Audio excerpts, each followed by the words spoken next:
ইসলামী ছাত্র শিবির শুধুমাত্র একটি ছাত্র সংগঠন, একটি ছাত্র রাজনীতির নাম নয়, বরং ইসলামী ছাত্র শিবির একটি স্বতন্ত্র শিক্ষা প্রতিষ্ঠান। একটি শিক্ষা প্রতিষ্ঠানে ক্লাস থাকে, এখানেও ক্লাস রয়েছে। এখানে প্রথমে সমর্থক হইতে হয়, কর্মী হইতে হয়, সাথী হইতে হয়, সদস্য হইতে হয়।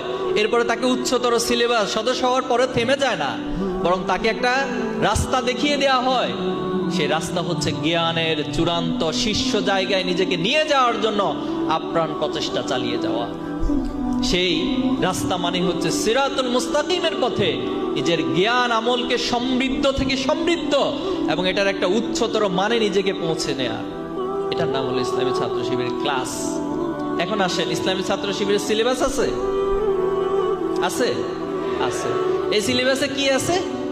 এই সিলেবাসে একজন ছাত্রকে তার এই দুনিয়ার শ্রেষ্ঠত্ব অর্জন করার জন্য, রব্বানা আতিনা ফিদ দুনিয়া হাসানা, এই দুনিয়ার কল্যাণ অর্জনের জন্য যা কিছু প্রয়োজন, যা কিছু জানা প্রয়োজন, তার ইতিহাস জানা প্রয়োজন, ইতিহাস আছে। তার ভূগোল জানা প্রয়োজন, ভূগোল আছে। তার অর্থনীতি জানা প্রয়োজন, অর্থনীতি আছে।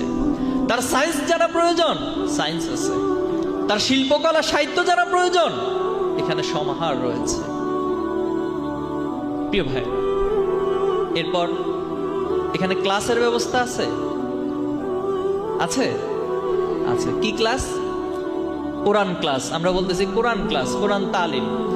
একজন মুমিন হিসেবে, একজন ইমানদার হিসেবে একজন ছাত্রের তার কোরআনকে জানা, কোরআনকে বোঝা, কোরআনকে হৃদয়ঙ্গম করা, আফালা ইয়াতাদাব্বারুনাল কোরআন, এই আয়োজন ছাত্র শিবির নামক শিক্ষা প্রতিষ্ঠানে আছে।